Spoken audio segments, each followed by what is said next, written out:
તો વાત કરીએ છોટાઉદેપુરની તો છોટાઉદેપુરમાં બસપાના 3 સભ્યો ભાજપમાં જોડાયા છે।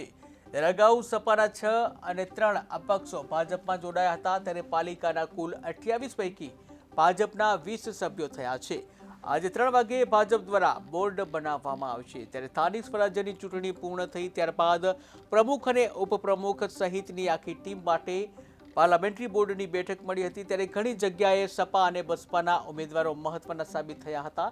ત્યારે છોટાઉદેપુરમાં બસપાના 3 સભ્યો ભાજપમાં જોડાયા છે। બસપાના 3 સભ્યો જેઓએ કેસરીઓ ધારણ કર્યો છે। ત્યારે અગાઉ સમાજવાદી પાર્ટીના 6 સભ્યો પણ જે જોડાયા હતા ભાજપમાં, 3 અપક્ષો પણ ભાજપમાં જોડાયા હતા। ત્યારે કુલ 28 બેઠક છે પાલિકાની અને આ 28 બેઠક પૈકી ભાજપના 20 સભ્યો થયા છે। ત્યારે આજે 3 વાગે ભાજપ દ્વારા બોર્ડ બનાવવામાં આવશે।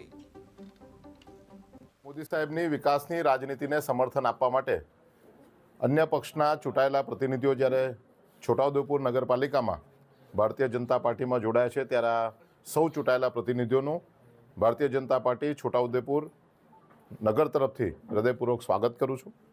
આજે આ વિશેષ કાર્યક્રમમાં આપણી સાથે જિલ્લાના ભારતીય જનતા પાર્ટીના પ્રમુખ શ્રી ઉપેન્દ્રભાઈ રાઠવા, જિલ્લાના ભારતીય જનતા પાર્ટીના માન્ય મહામંત્રી શ્રી મેહુલભાઈ પટેલ, વડોદરાથી મારી સાથે પધારેલા નગર પ્રાથમિક શિક્ષણ સમિતિના ચેરમેન નિશિતભાઈ દેસાઈ, વડોદરાથી મારી સાથે પધારેલા ભારતીય જનતા પાર્ટીના મહાનગરપાલિકાના માન્ય દંડક શ્રી શૈલેષભાઈ પાટીલ અને અન્ય સૌ કાર્યકર્તાઓ છે।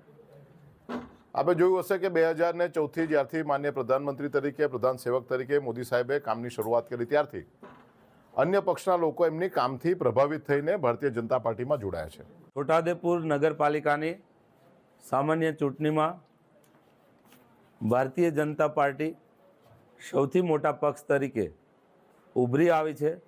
ભારતીય જનતા પાર્ટીને બોર્ડ બનાવવા માટે જરૂરી સભ્યો